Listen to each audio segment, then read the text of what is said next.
சட்டமன்றத்திலிருந்து வெளிநடப்பு பண்ற எல்லாருக்கும் ஒரு காரணம் இருக்கும்.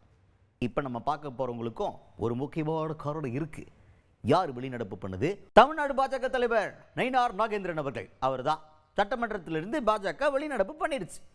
ஏன்னு கேட்டா கரூர்ல மட்டும் இந்த சம்பவம் நடந்திருக்கு. பிற மாவட்டங்களுக்கும் தாவேகா மீட்டிங் போட்டிருக்காங்க, ரோட் ஷோ எல்லாம் நடத்திருக்காங்க. அங்கெல்லாம் ஒன்றும் நடக்கலையே, கரூர்ல மட்டும் நடக்குதுன்னா கரூர் கூட்டத்துக்குள்ள ரவுடி கூட்டங்கள் இருந்திருக்குது, அசம்பாவிதம் அவங்களால ஏற்படுத்தப்பட்டிருக்கு, இதுக்கு பின்னாடி சதி திட்டம் இருக்கு. அதை பத்தியில சட்டமன்றத்தில் முதல்வர் பேசவே இல்லை. அதனால நாங்கள் கோவ வெளிவட்டோம் அப்படின்னு வெளிநடப்புக்கான காரணமா இதை முன் வச்சிருக்கிறாங்க நயினார் நாகேந்திரன் அவர்கள்.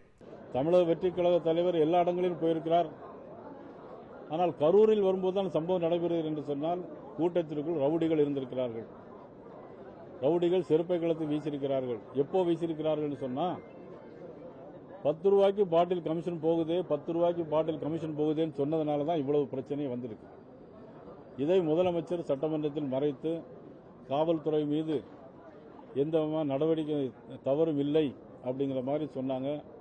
இல்லை, முழுக்க முழுக்க காவல்துறை தான் பொறுப்பேற்க வேண்டும் என்று நாங்கள் சொல்லி காவல்துறை சரியில்லை என்பதை சொல்லி கரூர் சம்பவத்தில் வருத்தத்தையும் தெரிவித்து நாங்கள் வெளிநடப்பு செய்திருக்கிறோம். நெக்ஸ்ட், முதல்வர் அவர்கள் சட்டமன்றத்தில் சொன்ன டேட்டாஸ் அத்தனையுமே ஏற்கனவே இந்த கரூர் சம்பவம் தொடர்பாக காவல்துறை சொன்னது, அப்புறம் மருத்துவர்கள் சொன்னது எல்லாத்துக்கும் முன்னுக்கு பின் முரணா இருக்கு அப்படின்ற ஒரு குற்றச்சாட்டையும் முன் வச்சிருக்கிறாரு நயினார் நாகேந்திரன் அவர்கள். அது என்ன முன்னுக்கு பின் முரணா இருக்கு அப்படிங்கிறத அவரே சொல்லுவாரு, கேளுங்க.